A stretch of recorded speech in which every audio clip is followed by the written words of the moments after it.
Bom, vamos começar então. Na verdade, a gente vai continuar a aula passada. Está compartilhada a tela? Tá. Bom, qualquer coisa vocês dão um berro, tá? Na aula passada, nós falamos dos métodos mais descritivos, né? Então, hoje a gente vai dar um toque nos chamados métodos analíticos, né? Nós estamos fazendo assim, estamos dando uma passeada nos desenhos, possíveis desenhos epidemiológicos, né, na metodologia epidemiológica. Desenho significa como um trabalho ele é organizado, sistematizado, né? Uma pesquisa científica. Esse trabalho significa uma pesquisa científica. Então, só para lembrar vocês, nós falamos isso na aula passada, segundo a natureza do trabalho, né? Como se o pesquisador vai interferir ou não, nós temos um trabalho em que o pesquisador praticamente não interfere, ele não aloca exposição, ele não interfere na exposição, ele só observa, né? Entendeu? Se ele é observacional, se ele tem grupo de comparação, é um estudo descritivo. Se ele não tem grupo de comparação, é um estudo descritivo. E se ele tem grupo de comparação, é o chamado estudo analítico, certo? A aula passada nós falamos do estudo analítico, do estudo descritivo. Hoje a gente vai falar dos estudos analíticos e dentro dos estudos analíticos a gente vai ter os intervencionais, né? Os estudos de intervenção, que são as pesquisas científicas propriamente ditas, né? Que aí nós vamos conversar, né? Aqui o pesquisador ele vai interferir na formação dos grupos, tá? Ele pode interferir de uma maneira aleatória ou não, e é isso que a gente vai ver também. Então, vamos só relembrar então, os estudos descritivos. Eles descrevem o processo de saúde e doença, eles descrevem uma situação que está acontecendo, né? Ele não tem hipótese pré-definida, ele não parte de uma pergunta, né? Ou a pergunta, será que isso causa isso? Ele não parte dessa pergunta. A pergunta que ele fala assim, o que está acontecendo? Que, quem, onde, como, quando? Né? Aquelas perguntas todas que a gente faz. É isso que o estudo descritivo faz. E eles, no final, um bom estudo descritivo gera perguntas, gera hipóteses. Eu acho que isso está acontecendo por causa disso. Eu acho que essa doença está acontecendo porque a causa dela, né, são esses fatores. Tá? É isso que faz o estudo descritivo. Então, o chamado, podemos chamar isso de um ciclo epidemiológico, né? O ciclo do estudo epidemiológico. O estudo descritivo vai formular a hipótese, depois que ele é feito, ele formula a pergunta. Essa hipótese ela é avaliada pelo estudo analítico. Esse estudo analítico vai testar a hipótese, quer dizer, essa hipótese que A causa B, que o estudo descritivo definiu, o estudo analítico vai provar. Não, A realmente causa B. Não, A não causa B. Né? E, testando hipótese, vai chegar à conclusão, ou, testando hipótese, ele pode criar novas possibilidades de estudo descritivo. Né? Ele pode criar... Eu testei essas hipóteses, né? Mas seria interessante ele escrever isso melhor. Então, novas possibilidades. Esse ciclo é mais ou menos assim. De uma maneira bem esquemática. Tá? Vamos falar, então, propriamente dito hoje dos estudos analíticos. Eles testam hipótese de associação entre possíveis causas e efeitos. É isso que ele faz. Tem a causa ou causas e o efeito. Né? No nosso caso, causas, fatores que causam uma doença. Efeito, a doença. Um exemplo. Né? Então, é isso que o estudo analítico faz. Ele vai testar essa hipótese. Então, os fatores A, B e C causam a doença X. No meu estudo descritivo, eu levantei essa pergunta. Será que os fatores A, B e C causam a doença X? Ou, qual é, a importância dos fatores A, B e C na doença X? É isso que o estudo analítico vai me dar. Então, ele vai definir essa associação, tá? Que existe entre os fatores causais, ou o fator causal, e a doença ou o agravo. Ele define essa associação. Vai dizer, não, existe uma associação, sim. Não, não existe essa associação.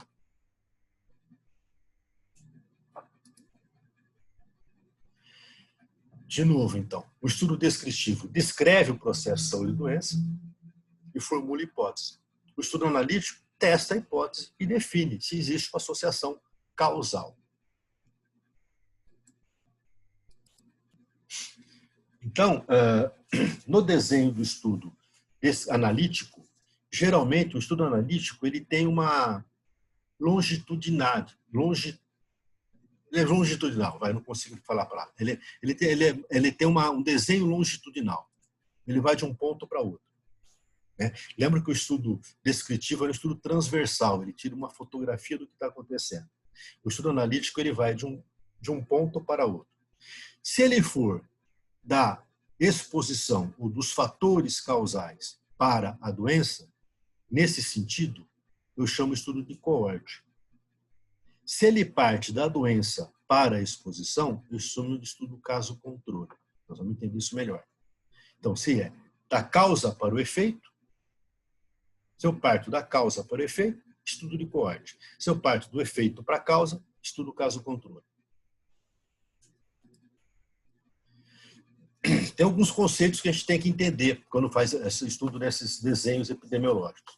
Então, um conceito que chama de variável independente, que vocês podem muito bem ver nos artigos científicos, o cara fala que é a variável independente. Então, a variável independente é a causa, ou os fatores que causam a doença. Eu estou procurando aqueles fatores, né, que causam a doença. No caso aqui da exposição, né, a variável independente são as variáveis que estão nesse quadradinho aqui, né, nesse retângulo, que está relacionado à exposição, aos fatores causais. E a variável dependente, ou variáveis dependentes, é o efeito, né? Ou a própria doença. Tá? Então, eu posso partir da variável independente para a variável dependente. É um estudo de coorte. Se eu parto das variáveis dependentes para as variáveis independentes, eu estudo caso-controle. Existe também um conceito interessante que a gente tem que entender, que é o chamado viés. Os vieses, em inglês, são bias. Vocês vão ver, muitas vezes eles não traduzem viés, então por bias. Bias significa viés. Viés é desvio, certo? É um desvio. É distorção, ou desvio da estimativa, devido a vários fatores. Por exemplo, existe um chamado viés de seleção. Viés de seleção é quando você está... Lembra que nós estamos trabalhando em estudos de dois grupos de análise, grupos de comparação, mesmo que sejam observacionais ou que sejam experimentais, né, de intervenção. O estudo de observação, por exemplo, eu vou estudar a relação de tabaco com câncer de pulmão, tá? Então, eu não vou intervir, né? É lógico que eu não vou chegar para um grupo de pessoas, o grupo A vai fumar, o grupo B não vai fumar. Não, não é isso que eu vou fazer. Mas eu vou fazer assim, ó, o grupo A, quem é o grupo A? São os fumantes. O cara já está fumando. Né? Quem é o grupo B? São os não fumantes. Certo? Então, eu quero saber como é que funciona isso, como é se quem fuma tem alguma coisa a ver com câncer de pulmão. Então, eu vou selecionar, né? Grupo A de fumante, grupo B de não fumante. Só que aí, eu vou seguir, por exemplo, eu quero seguir 10 anos esse estudo. Vou seguir 10 anos.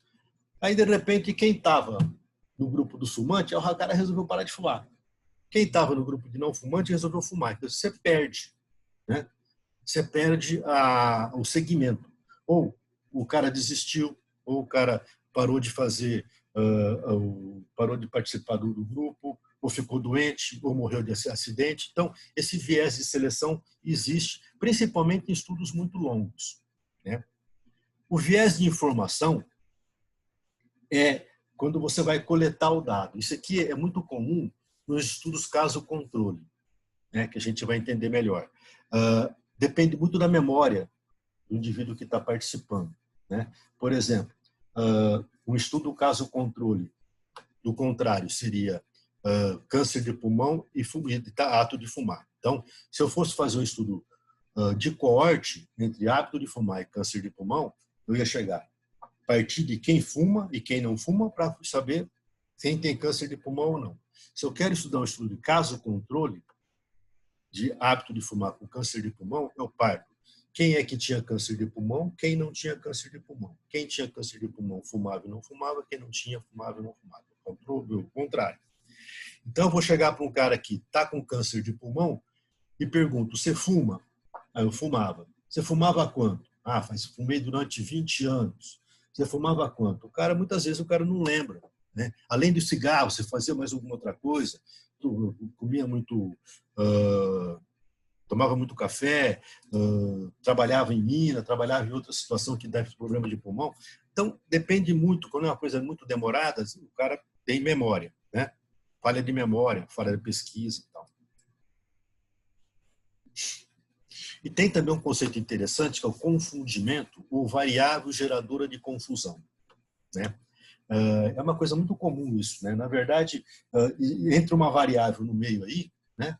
Que aparece ser o fator de uma doença e que, na verdade, só confunde, né? Um exemplo clássico é hábito de tomar café e câncer de pulmão, né? Então, eu vou chegar à conclusão de que quem toma muito café tem câncer de pulmão. Por quê? Então, câncer de pulmão, quem toma café tem câncer de pulmão, a cafeína dá câncer de pulmão.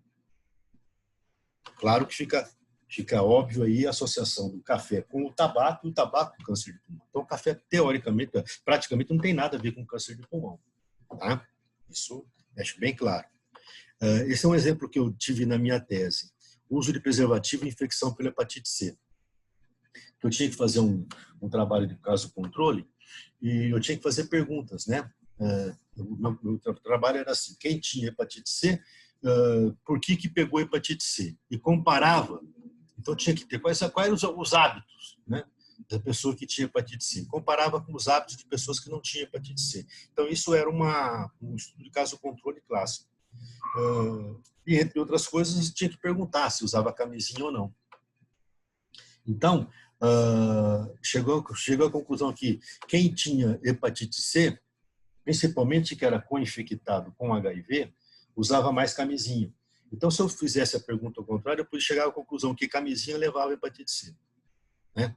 Então, não é nada disso, né? Preservativo leva a hepatite, não. É porque o pessoal usava preservativo porque tinha sido orientado pelo médico, né? São as variáveis geradoras de confusão. Bom, quais são os tipos de estudo analítico que a gente tem? Como eu já falei, os observacionais, o de coorte e caso controle. O de coorte pode ser prospectivo ou retrospectivo, a gente vai explicar direito. Os experimentais são os estudos de intervenção, né? E o estudo ecológico, tem até um asterisco aqui, aquele estudo de correlação, ele já foi descrito, inclusive, no estudo descritivo. É que também ele pode ser, dependendo do desenho dele, ele pode ser um estudo analítico, porque você tá analisando dois grupos, né? Mas a gente vai falar principalmente dos de coorte, caso controle e os experimentais. O que é uma coorte? Coorte é um termo que vem do latim, né? Que era da época da Legião Romana, né? Era um grupo de soldados, né? Era uma divisão de soldados, era um chamado coorte, que vinha do latim. E, na verdade, significa, do ponto de vista técnico, um grupo de indivíduos que tem alguma característica em comum, certo? E que eles, além dessa característica comum, eles caminham em conjunto. Por isso que se chama estudo de coorte. Eu parto da causa para o efeito. Estou observando o que está acontecendo. Certo?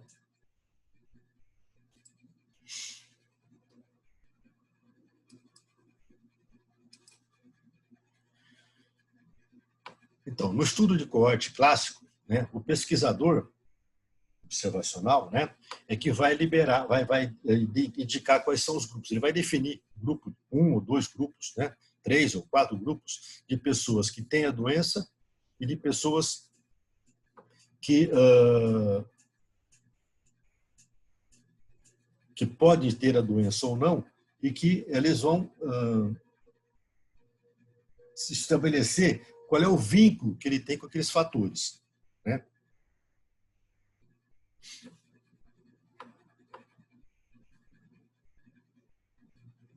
Então, no estudo observacional, longitudinal, então, o desenho, né, a definição do estudo de coorte é estudo observacional, longitudinal, analítico, de coorte, que ele pode ser prospectivo ou retrospectivo. Vai começar a querer complicar um pouquinho, mas não complica não, vamos pensar com calma. Então, o que é um estudo prospectivo, né, de coorte longitudinal? Então, eu parto né? A coorte está aqui, o meu grupo de indivíduos que estão expostos a uma doença. Eles não têm a doença ainda. Eles estão expostos à doença. Então, eu tenho expostos a fatores de risco, né? E eu vou acompanhar com o tempo. 1 ano, 2 anos, 10 anos, 20 anos, 5 anos, tantos anos forem, ou então dias, meses, depende do teu estudo. E vou chegar no que eu chamo de desfecho, que é o final. Vocês vão ver muito esse termo. O desfecho do trabalho era esse, o desfecho da pesquisa é essa. Então, o desfecho é o objetivo final. Tá? Então, pode ser a morte, pode ser o cara ficar doente crônico, pode ser a cura, pode ser uma série de coisas. Então, quando eu parto dos fatores para o desfecho, ou para a doença, ou para o que está acontecendo, é um estudo de coorte. Tá? Eu parto da causa para o efeito. Então, a população deve ser dividida em 2 grupos, por exemplo. Grupos dispostos e não expostos a alguns fatores de risco. E eu vou seguir esses grupos para ver se eles vão aparecer na frente doenças relacionadas com isso ou não. Esses grupos podem ser seguidos, aí é que vamos prestar atenção. Eles podem ser seguidos de forma prospectiva. O que é prospectiva? Então, eu quero saber o seguinte, vamos lembrar do câncer de pulmão e tabaco.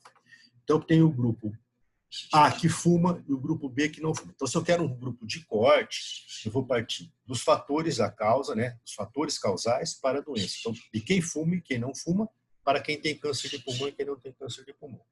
Né? É assim que eu vou fazer. Então, o estudo de coorte prospectivo é assim. Hoje, dia 22 de outubro, eu vou começar meu estudo. Então, eu vou pegar o grupo que fuma, grupo A é de fumante. Quem são os fumantes da classe? Vou pegar da população. Vou pegar uma população X. Quem são os fumantes? Ninguém levantou a mão, vai para o grupo A. Quem não fuma? Ninguém levantou a mão, vai para o grupo B. Vamos começar hoje. E a gente vai junto, caminhando. 10 dias, 20 dias, 30 dias, 2 meses, 3 meses, 5 meses, 1 ano, 2 anos, 10 anos, tanto depende do tempo que eu quero. Quem define o tempo é o pesquisador. E lógico, vai basear na latência da doença. Como câncer de pulmão e tabaco é uma coisa muito longa, eu tenho que ter anos de pesquisa, de segmento. Né? E nós vamos junto. Daqui 10 anos, nós vamos ver quem tem câncer de pulmão e quem não tem câncer de pulmão. Esse é o estudo de coorte prospectivo típico.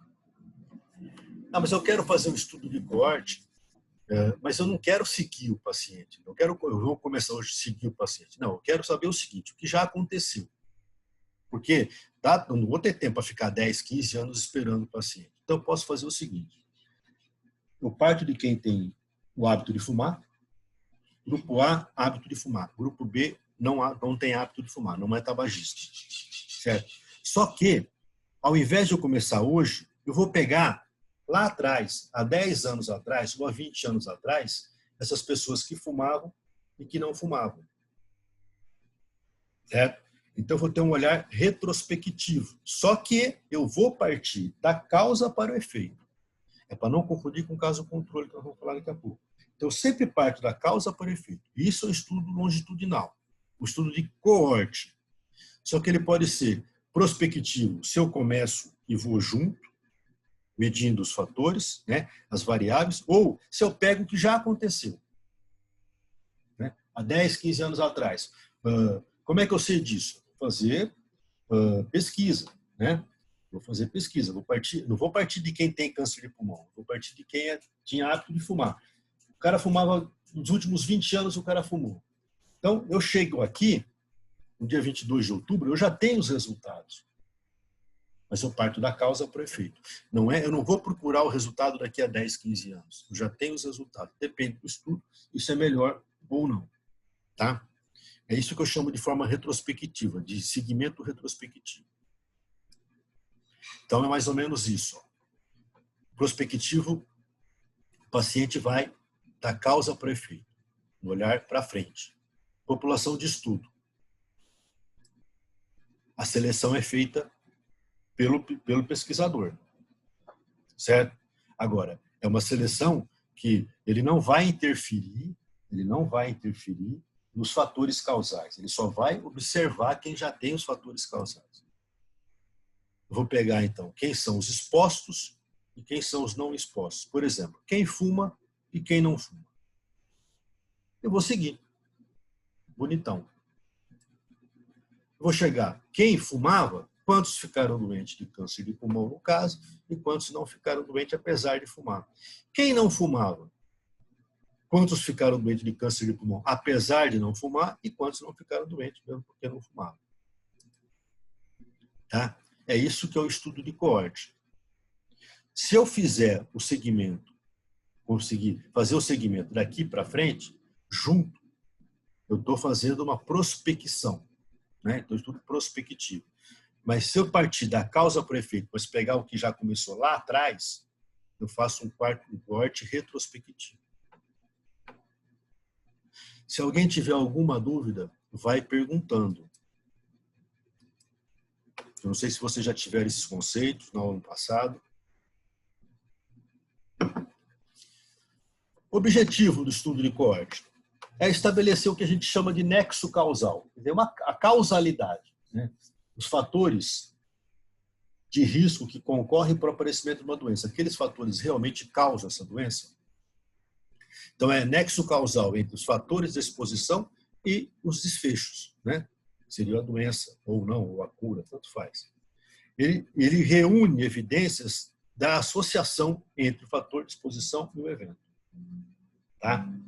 Aí depois nós vamos aprender como fazer isso estatisticamente. Por enquanto, não. Por enquanto é só saber como acontece.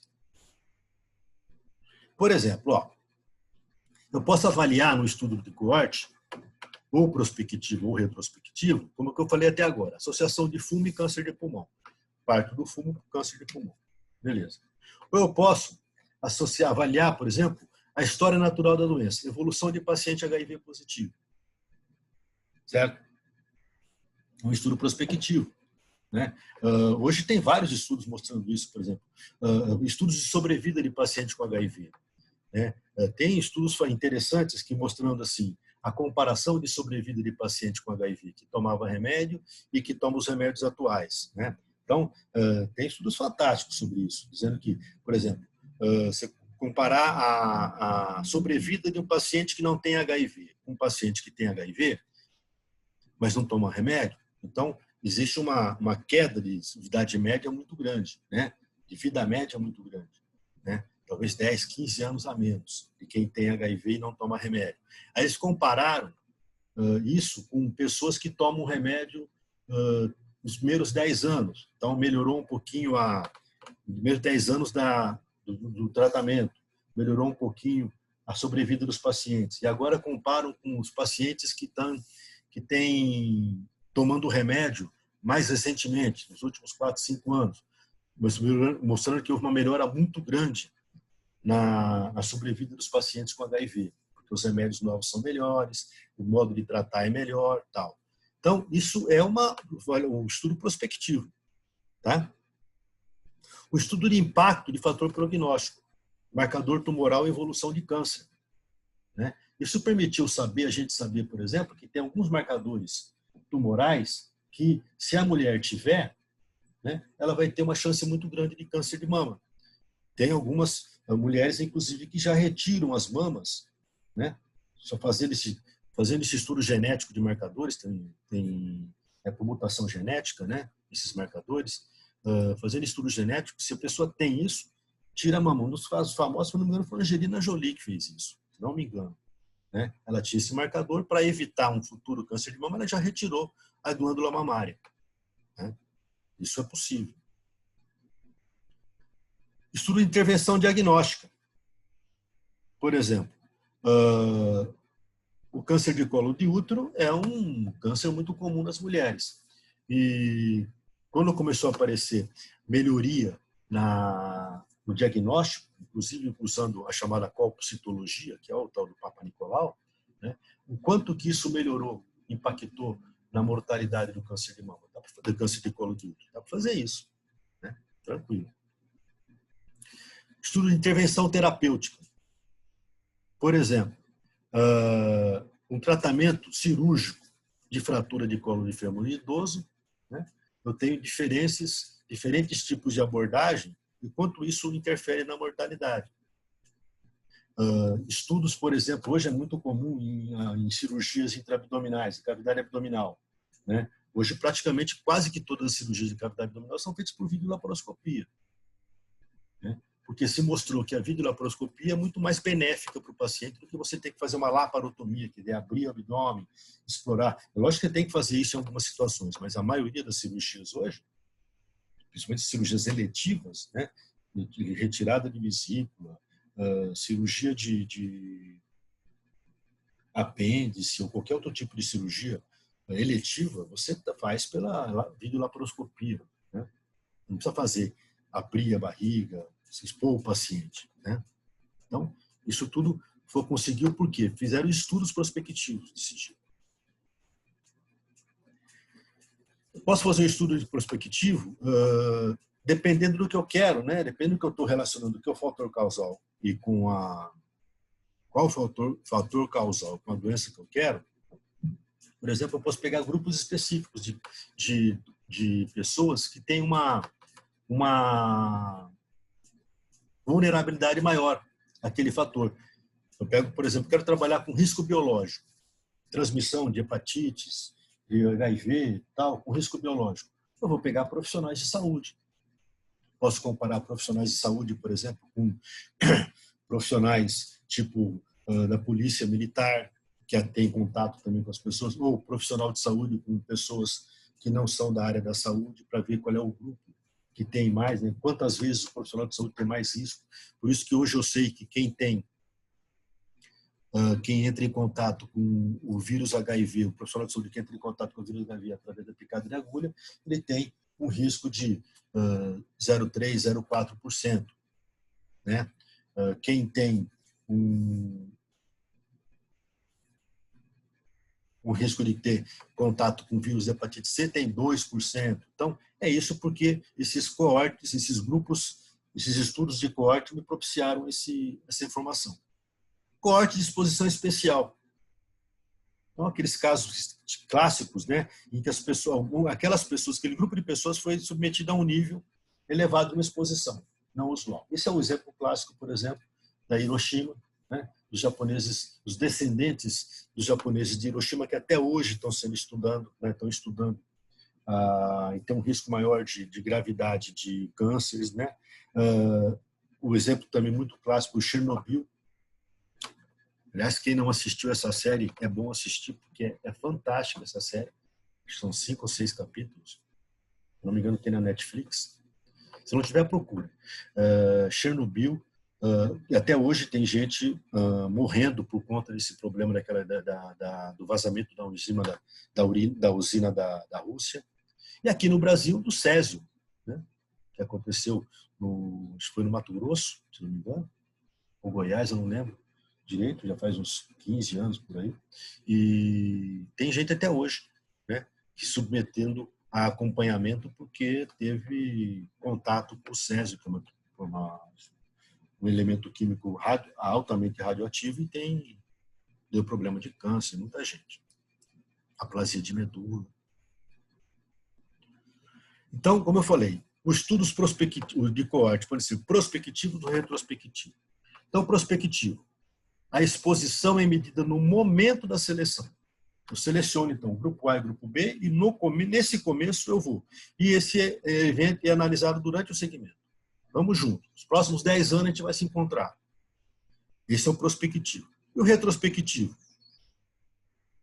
A informação sobre a exposição e sobre os eventos são coletadas através de registro que já existe, 10, 15 anos atrás. Por exemplo, registro de prontuário, de laboratório, de hospital, ou fazendo questionário com os pacientes, com as pessoas. Certo? Sempre partindo da causa para o efeito. Sempre partindo da causa para o efeito. As vantagens do estudo de coorte. Uma das vantagens principais é que a exposição, né, quer dizer, os fatores causais precedem o desfecho. Então, você segue direitinho, você tem condição de avaliar direitinho o que está acontecendo. Né? Quer dizer, não tem o chamado de ambiguidade temporal. Quer dizer, tempo não é importante, a variação do tempo não é importante, porque você está seguindo. E permite o cálculo direto de incidência. Você está medindo com incidência da doença. Os casos novos que estão aparecendo. Você tem dois grupos que não são doentes, mas são expostos e não expostos. E você vai vendo conforme a doença vai aparecendo. Isso é incidência, né? E isso aí serve para você avaliar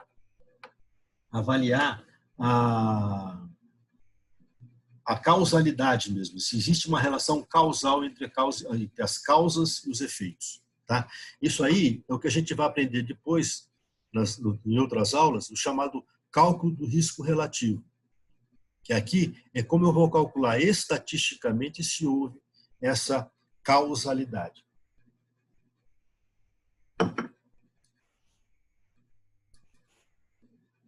Outras vantagens. É um estudo menos sujeito a viés, né, a desvios de seleção, porque você definiu direitinho o grupo antes, desde que você faça isso direito, certo? E você pode avaliar vários desfechos. Né? Eu estou estudando causas, eu vou de vários desfechos. Um desfecho pode ser morte, um desfecho pode ser cura, um desfecho, por exemplo, pode ser, no caso da Covid, que está sendo feito vários estudos de pesquisa, se o paciente vai para a UTI ou não, se o paciente vai para o tubo ou não. Né? Por exemplo, chegar à conclusão que o uso de corticosteroide é importante no paciente que tem Covid-19 com necessidade de oxigênio, fazendo estudos desse tipo. Né? Chegar à conclusão que realmente o oxigênio, o corticoide, se o paciente está internado e vai precisar de usar de oxigênio, então o uso de corticoide precocemente nesses pacientes é importante. No começo da doença não se falava isso. Hoje a gente sabe. Né? Então, baseado em estudos desse tipo. Desvantagem. É um estudo que tem um longo período de segmento, dependendo o que a gente chama de latência, né, da doença ou de incubação. Como eu falei, se você for estudar hábito de fumar, um câncer de pulmão, um estudo prospectivo, você vai levar 20 anos, 30 anos. Quer dizer, esse é um estudo que fica caro. Né? Muitas vezes não é factível fazer estudo assim. Tem estudos assim, mas não é factível na maioria das vezes. Pode haver, apesar de ser menos viés de seleção, principalmente, mas pode haver fatores de confusão se você não prestar atenção. Né? Essa longa duração, geralmente, pode dar perda de segmento. Né? Então, quem era fumante deixa de fumar, quem não era fumante começa a fumar, então isso dá perda de segmento. Não é muito bom para estudar causas múltiplas, certo? Estudos de causas múltiplas, multicausalidade. Geralmente, ficar em poucas causas. Também não é apropriado para doença rara, porque você pega uma doença que não tem, que é bastante raro, quer dizer, para você criar grupo de exposto e não exposto para uma coisa rara, vai ficar muito difícil, você tem que criar uma população muito grande. Né? Então, fica muito difícil você fazer isso. Essas perdas de segmento, dependendo do tempo de estudo, pode até acabar com a fidelidade do estudo, né? A validade do estudo. Eles são, de modo geral, pouco reprodutíveis, porque são estudos trabalhosos desse tipo. Tá? E aquilo que eu falei, existe a possibilidade de mudança da exposição. O que era exposto vira não exposto, o que não exposto vira exposto. Né? O que fumava para de fumar, o que não fumava voltou a fumar. Pouco apropriado para doença com longo período de latência e incubação. Quer dizer, eu posso até querer fazer um estudo de hábito de fumar com câncer de pulmão, só que eu vou me preparar que não é a melhor maneira de fazer esse estudo. Tá? Eu tenho estudos de maneiras mais práticas. Né? Não é a melhor maneira, não é a melhor maneira mais prática, mas eu posso fazer. Agora, se eu quiser fazer um estudo, por exemplo, de, vamos supor, um estudo prospectivo, né? De, por exemplo, doenças infecciosas, doenças congênitas, né? Infecciosas e o aparecimento de malformação congênita. Por exemplo, eu vou pegar a gestante que teve rubéola e gestante que não teve rubéola. E vou ver quem teve malformação congênita ou não. Isso é estudo prospectivo de 9 meses. Né? Então, isso é fácil de fazer. Então, esse é o estudo prospectivo interessante, né? De uma latência curta, o tempo de exposição é curto e a latência da doença é curta. Então, um exemplo aqui de estudo de coorte. Esse aqui é um estudo maluco, né? Mostrando assim, a mortalidade, né, em relação ao hábito de fumar. Um estudo observacional de 50 anos de observação em médicos ingleses do sexo masculino. Então, eles compararam o risco de hábito de fumar nos homens, né, e seus hábitos em diferentes períodos. Tá? E o quanto isso melhorou na redução de risco de câncer de pulmão. Então, ficaram 50 anos acompanhando os médicos, né? E conforme o paciente ia parando de fumar, eles iam avaliando o quanto isso reduziu o risco. Então, um estudo prospectivo de 1951 a 2001. Estudo maluco. Né? Estudo maluco. Então, usaram quase que 35 mil médicos americanos, ingleses, do sexo masculino, e tiveram essa observação sobre os hábitos de fumar, desde 1951. E, periodicamente, eles foram avaliando e especificando a causa de mortalidade por 50 anos. Demoraram 50 anos para fazer esse estudo. Você quer ver um outro estudo prospectivo interessante, mais recente? Hoje vocês sabem que a gente fala assim, ó, quem tem HIV não tem, pode transmitir a doença. Agora, se o cara tem HIV e a carga viral estiver indetectável, você está tomando um remédio, a carga viral está indetectável, ele não transmite a doença. Tá? Isso pode parecer óbvio, mas só recentemente, faz 30 anos que nós estamos com a AIDS, só recentemente, 30 não, quase 40, né? Estamos com AIDS, e só recentemente que saiu um estudo desse dizendo, né? Nós estamos falando disso há 4, 5 anos só. Só 90% do tempo da epidemia da AIDS, nunca ninguém ousou falar isso. Nós só estamos falando isso agora como uma verdade absoluta. Por quê? Porque teve estudos provando isso. Então, estudos de segmento de 10, 15 anos. Começaram há 10, 15 anos atrás, eles pegaram pegam assim, casais soro diferentes. Né? Soro diferentes é casal, por exemplo, o homem é portador do HIV e a mulher não, ou vice-versa. Né? Então, pegaram grupos de homens de casais que eram soro diferentes, que tinham carga viral indetectável, e grupo de casais que não tinham carga viral indetectável. Não é que eles fizeram esse grupo já existia. Né? E compararam mais de 10 mil casais por mais de 10 anos. E chegaram à conclusão, no final, de que quem tinha carga viral indetectável não teve infecção pelo HIV. Quem tinha carga viral, o casal que tinha carga viral detectável, teve o outro parceiro que era negativo acabou ficando positivo numa certa frequência.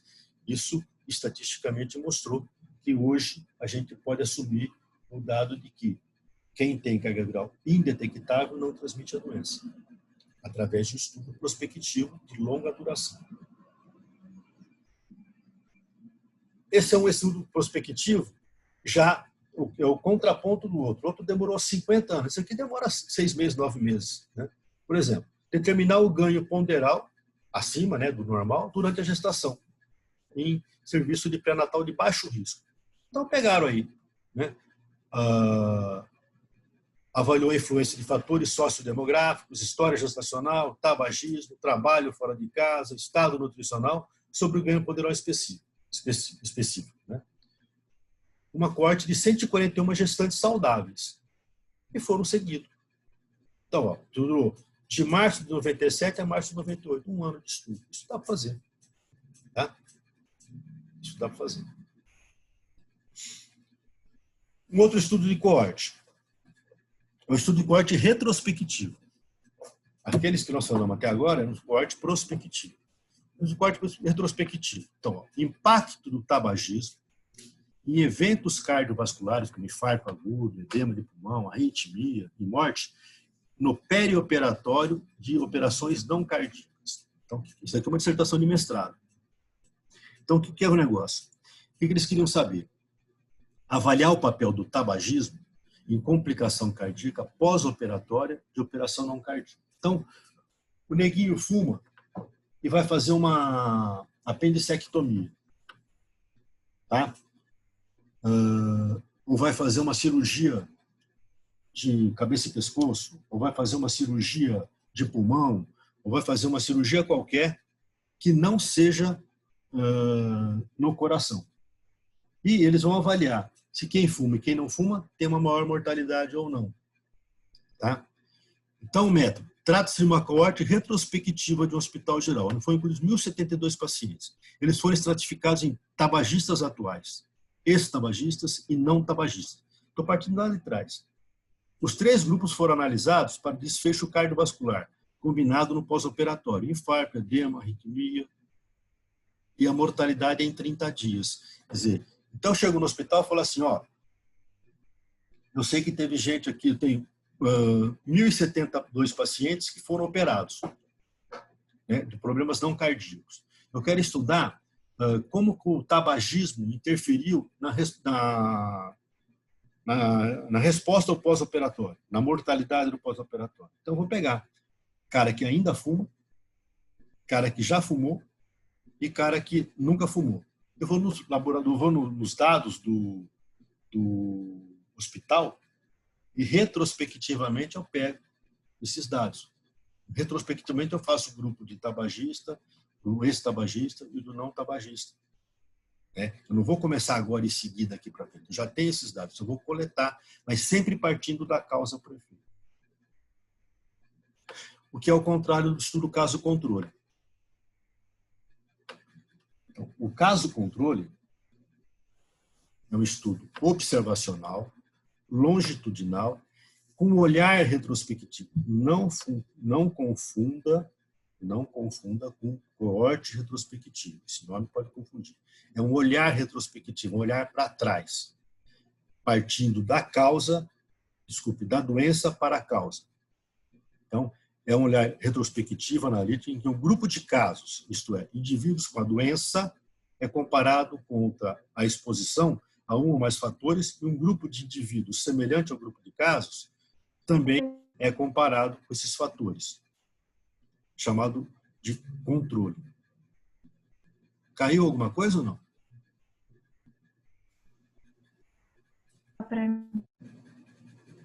Alguém falou alguma coisa? Porque deu um toque aqui no minha tela que a internet não estava boa. Caiu alguma coisa?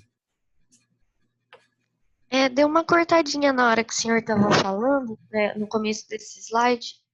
Se o senhor puder falar então, de novo. Então, vamos lá. Agora nós falamos até agora dos prospectivos, né? Do seu de corte, prospectivo e retrospectivo. Agora é o outro grupo, estudo de caso-controle. Até agora a gente partia da causa para o efeito. Agora a gente faz o inverso, do efeito para a causa. Então, é um estudo observacional, longitudinal, porque ele ocorre num tempo, né? E ele tem um olhar retrospectivo. Não confunda com coorte retrospectivo. Tem um olhar para trás, né?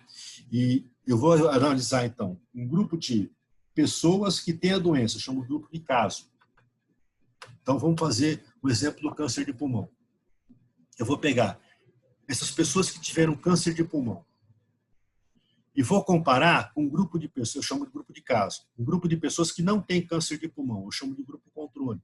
E vou lá atrás procurar quem tinha câncer de pulmão, fumava ou não fumava? Quem não tinha câncer de pulmão, fumava ou não fumava? Vou fazer o evento contrário, tá? Então é isso, né? Eu estou olhando para trás. Eu pego o grupo de doentes, câncer de pulmão, com quem não tinha câncer de pulmão. A seleção eu faço aqui. O segmento, eu vou lá para trás. Eu vou pegar, então, dos que tinham câncer de pulmão, quem fumava e quem não fumava. Dos que não tinham câncer de pulmão, quem fumava e quem não fumava. É o contrário do que eu fazia até agora. Então, eu tenho que selecionar uma amostra de uma população de pessoas com a doença. Eu chamo o grupo caso. E vou selecionar uma amostra de uma população sobre risco sem a doença. Eu chamo de grupo controle. que eu tenho que fazer aqui, então? Eu tenho que... Esse estudo de caso-controle é muito assim, interessante pelo seguinte, ele é muito sujeito a erros se você fizer a coisa errada. A seleção é muito importante, né? Do grupo caso e controle. Então, se eu tenho um grupo de caso e eu preciso fazer um grupo controle, eu tenho que... fica lógico, eu acho que fica óbvio, de pensar assim, olha, esse meu grupo controle tem que ser muito parecido com o grupo de caso. Ele só não pode ter a doença. Parecido com a mesma faixa de idade, mesmo sexo, né? Mesmas outras variáveis. Eu posso estudar um monte de variáveis, tá? Para eu poder ter um... Eu não vou comparar, por exemplo, quem tem câncer de pulmão, né? Fazer o meu grupo de caso quem tem câncer de pulmão, meu grupo controle, meu grupo de caso quem tem câncer de pulmão, geralmente são pessoas de acima de 45, 50 anos. Eu não vou comparar, por exemplo, com quem não tem câncer de pulmão, com um jovem de 20, 30 anos. Né? Provavelmente, quem tem câncer de pulmão do sexo masculino é mais comum que o sexo feminino. Então, eu não posso comparar coisa diferente. Eu tenho que ter um pareamento, que a gente chama, entre o grupo caso e controle. Então, aqui tem essa definição, né? Que a evidência científica é isso que nós estamos tentando aprender, né? Que nós vamos aprender melhor nas outras aulas. Vocês têm ouvido falar muito, né, de tratamento para Covid. Que a cloroquina foi deixada de lado porque não tinha evidência científica que ela causava melhora, né? Porque você não tem estudo de peso, né, que fala, não, que permita fazer análise estatística até de que tal remédio funcionou para a doença, por exemplo. E a evidência científica no estudo caso-controle, ela depende muito da definição de caso e da definição de controle, da minha seleção de caso e minha seleção de controle. Eu tenho que ter um grau de comparabilidade muito grande. Por exemplo, como é que eu posso ter variáveis de comparação? Eu posso, por exemplo, comparar com as idades, o sexo, com o corpo, com o grau de instrução, com o local de moradia, depende do tipo de doença que eu estou analisando. Eu posso usar pareamento de grupo controle de várias maneiras. Por exemplo, eu posso usar pareamento 1 para 1. O que é? Eu uso 100 casos da doença e o grupo controle também, né? 100 pessoas. Então, eu tenho 100 pessoas com a doença. Vamos por 110 para não confundir, não é assim. Então, 110 pessoas eu tenho doente. Meu grupo controle vai ser 110. Certo? Eu posso parear 1 para 2. Eu tenho 110 casos da doença, mas meu grupo controle vai ser 220. Eu posso parear 1 para 4. Eu tenho 110 casos da doença, mas meu grupo controle vai ser 440 casos, 440 pessoas. Então, esse pareamento eu posso variar. É lógico que quanto maior eu pareio, né, maior o meu pareamento, é melhor. Só que tem um limite disso, né? O aumento da proporção de grupo-controle aumenta o poder de estudo. Mas eu limito até 4 controles para cada caso. Se eu começar a passar 5, 6, 10 controles para cada caso, vai dar muito trabalho e não vai render. Então, até 4 basicamente, estatisticamente, é o suficiente. A maioria dos estudos varia 1 para 1 ou 1 para 2. Eu posso usar, por exemplo, uma amostra baseada numa população específica. Né? Pacientes do meu serviço, pacientes de banco de sangue ou população em geral. Por exemplo, eu quero trabalhar com transmissão de HTLV, né? O vírus HTLV. Quais são os fatores de risco para a transmissão do HTLV? Onde é que eu vou achar gente que tem HTLV? No banco de sangue. Eu vou lá no banco de sangue e vejo as pessoas que têm HTLV, porque HTLV é uma infecção, na grandíssima maioria das vezes, assintomática. Eu só vou saber quem tem HTLV se o paciente fez o exame. E quem faz HTLV de rotina é o banco de sangue. Eu vou achar lá 200 pessoas que têm HTLV.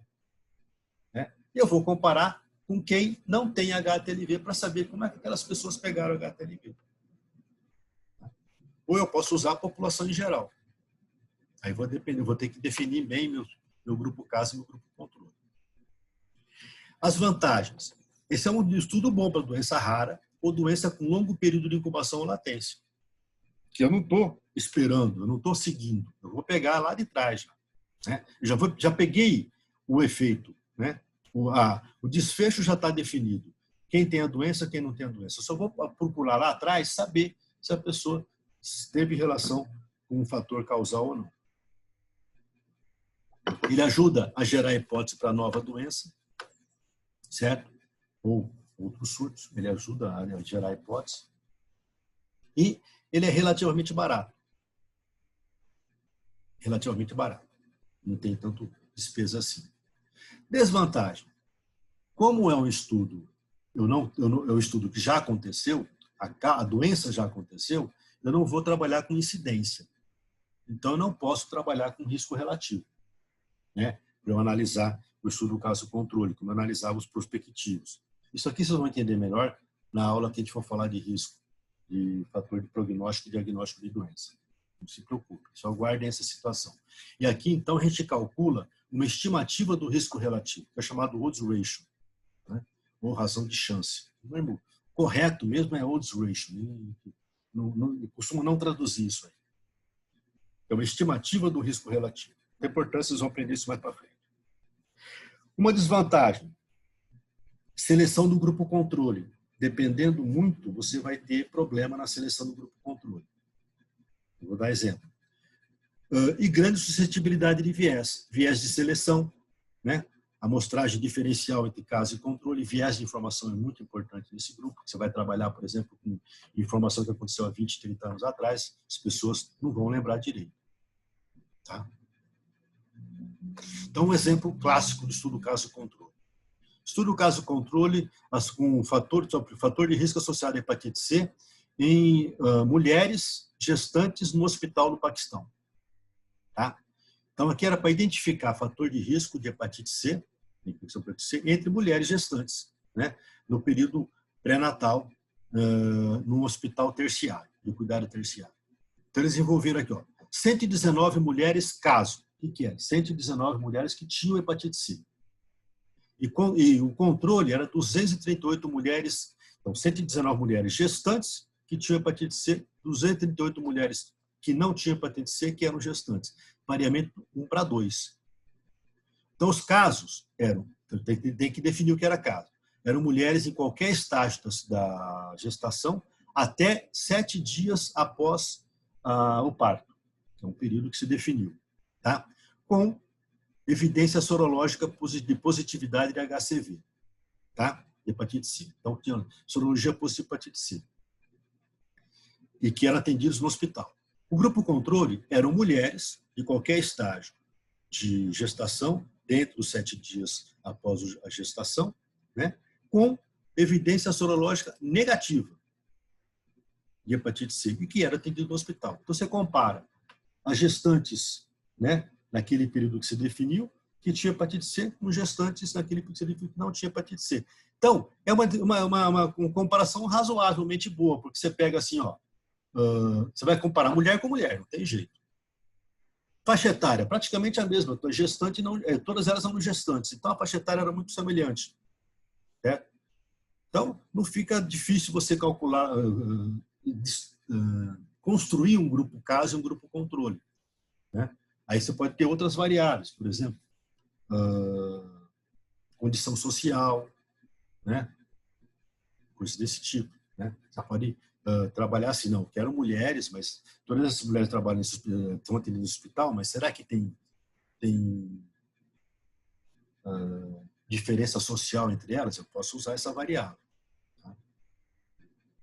Esse aqui, eu vou mostrar só para dar um exemplo, que isso aqui na verdade, foi a minha tese de doutorado. Eu fiz um caso controle, que era fator de risco da transmissão do vírus da hepatite C, aqui em população de Catanduva.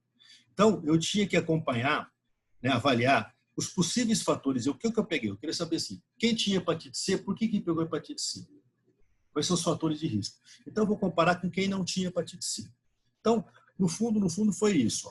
Eu peguei assim, era um estudo caso-controle, o meu grupo caso eram 190 pacientes que eram registrados no programa municipal até aquela época, né, e que tinham acima de 18 anos de idade. Então, eu tenho que definir bem o que é o meu caso. E que era residente no município de Catanduva e que apresentava hepatite C positivo no sangue periférico. O grupo controle eram 190 pessoas, então 1:1, que eram sorologicamente negativos, no sangue periférico. Eles foram pareados 1 para 1, segundo o gênero, faixa etária, e essa faixa etária, você coloca uma faixa etária de mais ou menos 5 anos, né? E local de moradia. Eu não vou colocar uma faixa etária assim. Eu só posso comparar quem tem um paciente com hepatite C do sexo masculino que tem 40 anos, e vou comparar com um paciente que não tem hepatite C do sexo masculino com 40 anos. Não, eu posso colocar, esse caso controle pode ter 39, pode ter 38, pode ter 42, é mais ou menos 5 anos. E local de moradia. Por que foi escolhido o local de moradia? Porque é uma maneira de avaliar a renda do paciente, nível social, que se mostrou, nesse meu estudo, furado. Isso foi interessante. Então, quer ver? Ó? Isso aqui foi o perfil dos pacientes, dos 190 pacientes em relação a sexo e idade, do grupo caso e do grupo controle. Veja que foi bem parecido. O fato de eu separar sexo, comparar sexo masculino com sexo masculino, com faixa etária de mais ou menos 5 anos, ficou bem parecido. Né? A minha maior faixa etária, que era de 40 a 44, a minha maior faixa etária no grupo controle foi de 45 a 49. É uma variação bem compatível.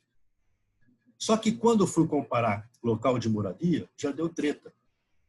E ao mesmo tempo que eu comparei local de moradia, né, eu fiz também um questionário de extrato social. Tem um questionário validado já no Brasil, nas pesquisas brasileiras, do extrato social.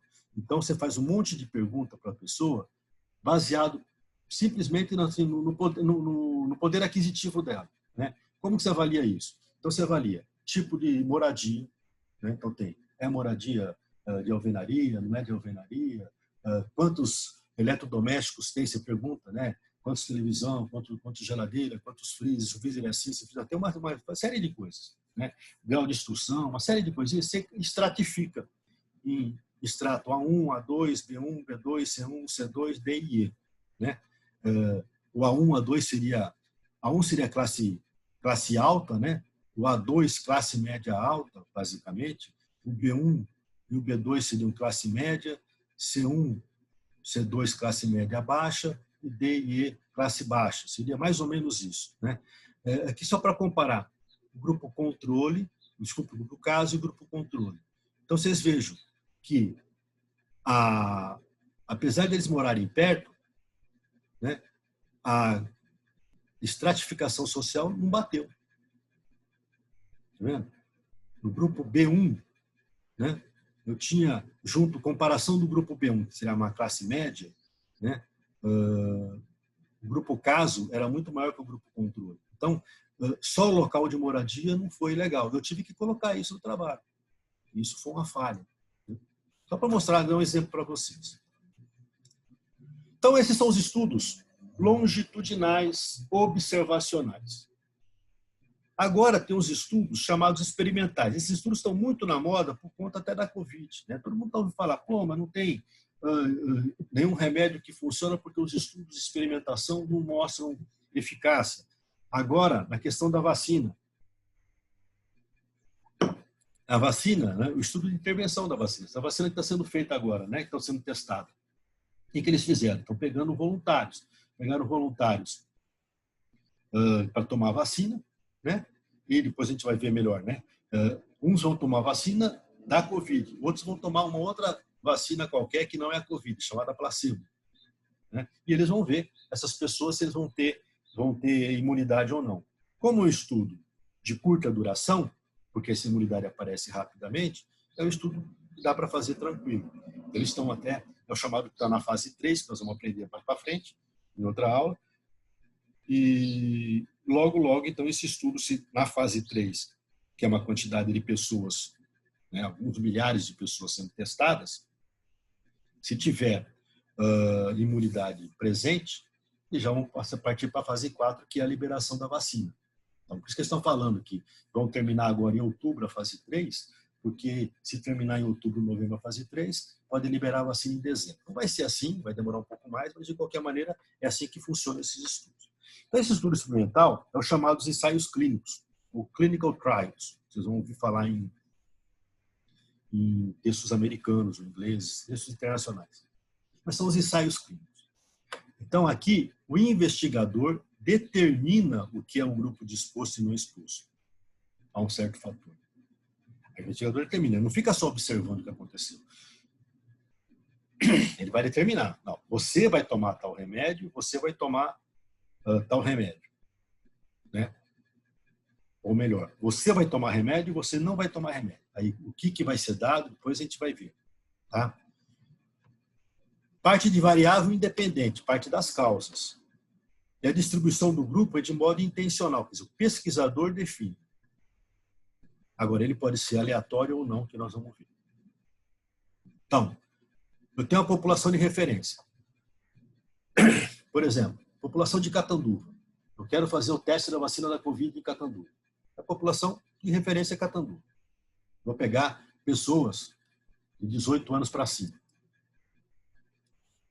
Vou definir aqui minha população de estudo. Então, vou pegar minha população de estudo, vai ser pessoas acima de 18 anos. População de referência, população de Catanduva, população de estudo, pessoas acima de 18 anos que ainda não teve Covid. Né? Vou definir quem vai participar e quem não vai participar. Então, população acima de 18 anos. Quem são os participantes? Aqueles que não tiveram Covid. Quem não vai participar? Aqueles que já tiveram Covid. Não já tem anticorpo. Os participantes. Eu vou partir para o meu grupo de estudo e meu grupo controle. Então, eu vou vacinar e não vou vacinar. Tá? É lógico que eu vou vacinar com a Covid e para disfarçar, né, o grupo controle, eu vou dar uma vacina qualquer ou uma injeção qualquer de placebo, chama, uma droga que não tem nada a ver com a vacina do Covid. Eu vou ver o resultado, eu vou comparar o resultado. E essa comparação, eu vou estatisticamente provar que aquela vacina funciona ou não funciona. Tá? Nós vamos aprender depois como fazer isso em outras aulas. Então, um estudo longitudinal, que eu estou seguindo, de intervenção, e que ele pode ser, aqui é controlado, né? Com ou sem alocação aleatória. Tá? Eu vou explicar melhor. Tem estudos desse tipo, chamado estudo duplo cego. É o chamado ensaio clínico randomizado. Né? Estudo duplo cego. O que é o estudo duplo cego? Eu vou ter os grupos, né? O grupo que vai receber a droga, no caso a vacina, e o grupo que não vai receber a vacina. Só que eu não sei quem vai receber a vacina e quem não vai receber a vacina. Nem o pesquisador, nem as pessoas do grupo de estudo vão saber o que estão sendo tomado. Né? Se está tomando exposto o placebo ou a medicação testada, ou a vacina. É lógico que vai ter alguém externo, né, que sabe. Porque depois que acontece, termina o estudo, você abre o estudo, que eles chamam. Né? Abre o estudo e vê quem tomou placebo e quem tomou a vacina. Mas, no momento do estudo, o pesquisador não sabe, para não haver viés. Vocês devem ter tomado conhecimento que ontem saiu uma notícia que um rapaz, né, um médico recém-formado brasileiro, que estava participando do estudo da vacina, morreu. Né? Então, se criou todo aquele clima. Será que ele morreu por causa da vacina, efeito colateral da vacina e tal? Aparentemente, isso está sendo discutido, tudo, mas aparentemente, né, eu não sei se eles já puderam abrir ou não o estudo, porque não dá para saber se o paciente tomou, no momento do estudo que está, não dá para saber se o paciente tomou placebo ou não, certo? A não ser que se abra o estudo, se abra só o segredo desse paciente. Parece que foi feito isso. Né? Então, o cara que estava lá atrás, né, o VAR, você sabe o VAR? Né? O juiz que está lá no vídeo, né, ele que vai tirar a dúvida. Então, abriram, né, no caso desse paciente, desse rapaz, e viram que, pelo menos as notícias que saíram até agora, é que ele tomou placebo, na verdade. Né? E o que ele morreu de Covid. Né? Não é que morreu nada da vacina. Então, parece que foi isso que aconteceu. Mas é assim que funciona o estudo duplo cego. É chamado estudo padrão ouro, porque ele é o melhor estudo científico que permite avaliar se aquela droga funciona ou não, se aquela vacina funciona ou não. É isso que mostrou que a cloroquina não funciona, que a ivermectina não funciona, e agora está na moda a nitazoxanida, né? Que o ministro aí resolveu bancar, patrocinar, e até agora também não tem estudos mostrando que a nitazoxanida funciona, nesse estudo duplo cego. E aqui também que mostrou que realmente o corticoide melhora o tratamento da Covid-19 em pacientes internados. Certo? É desse tipo de padrão de estudo que funciona. É o chamado estudo padrão ouro. Vantagem: tem alta credibilidade como produtor de evidência científica, desde que seja bem feito, óbvio. A intervenção se dá no grupo de estudo. Né? Há uma determinação na cronologia do evento. Você pode seguir o que você quer. Né? Então, o interventor, né, o pesquisador, é que vai definir o tempo e que vai definir os grupos. E tem um controle eficaz das variáveis de confundimento, porque você vai limpando o que não é importante. Desvantagem: tem uma limitação de cunho ético. Né? Lógico, você não vai chegar para dependendo da situação, você não vai fazer, você vai tomar tal remédio, você não vai tomar tal remédio, e eu que quero que define quem vai tomar, quem não vai tomar, e fim de papo. Né?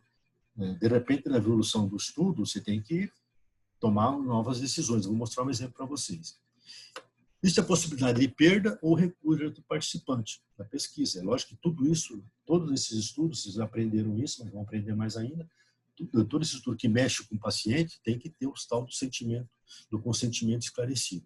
Né? Tem que ter um rigor metodológico importante, e geralmente são estudos de alto custo. Por exemplo, aqui é um ensaio clínico duplo cego, randomizado e placebo. Né? Randomizado e placebo significa alguém tomou a droga e alguém tomou placebo. Controlado, de naltrexona, né? E intervenção breve no tratamento ambulatorial de dependência de álcool. Naltrexona é uma doença, é uma droga que melhora a dependência do álcool. Certo? O objetivo, então, é avaliar a eficácia da naltrexona, né, em pacientes com dependência de álcool. Então, método. Esse é um estudo, é um ensaio clínico, randomizado, duplo cego, placebo controlado, que durou 12 semanas. Tudo isso aí já está no texto. A amostra foi de 71 pacientes, foi dividido randomicamente, aleatoriamente, em 2 grupos. Um recebeu naltrexona, outro recebeu placebo, sem que o pesquisador soubesse quem é quem. Certo? Sujeitos dependentes de álcool foram tratados com 50 mg de naltrexona ou placebo diariamente por 12 semanas. São 71 pacientes. Todos eles dependentes de álcool.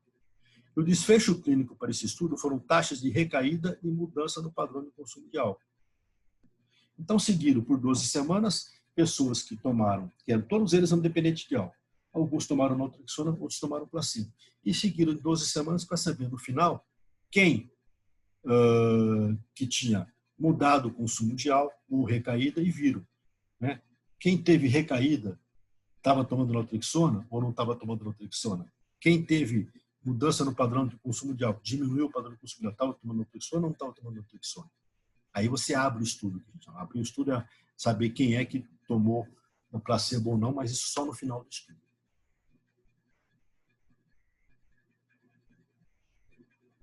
Esse outro é também um estudo duplo cego randomizado, que numa época, no começo não, né?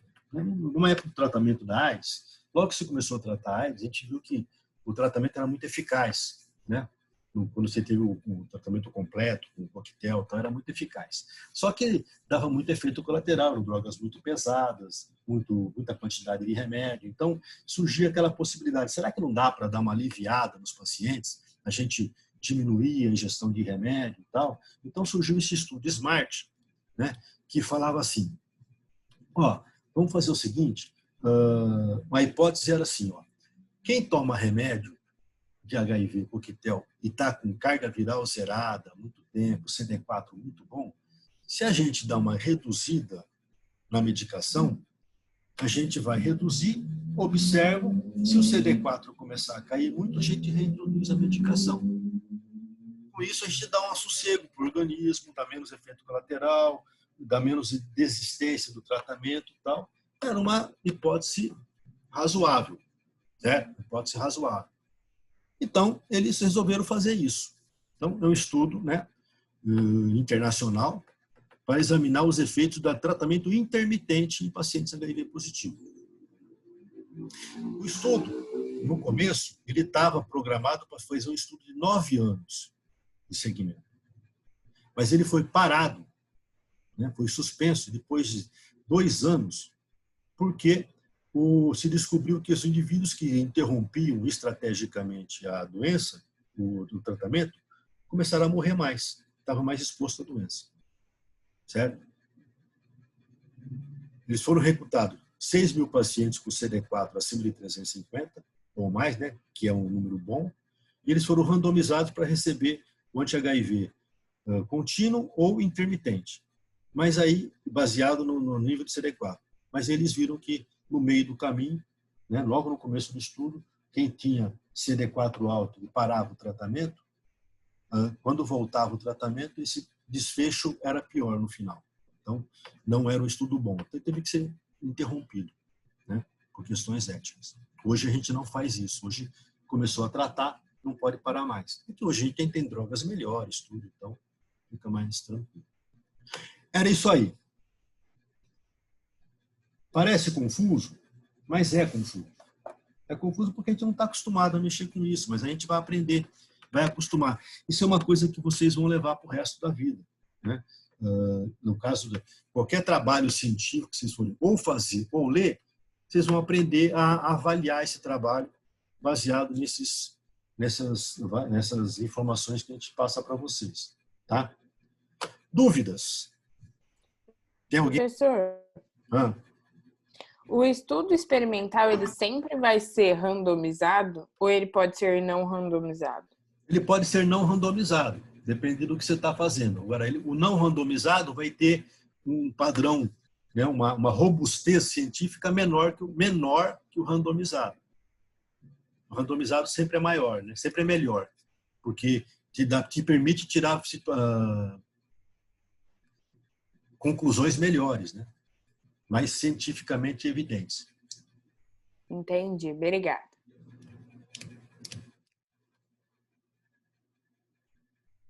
Dúvidas um de cada vez para não atrapalhar a internet, hein?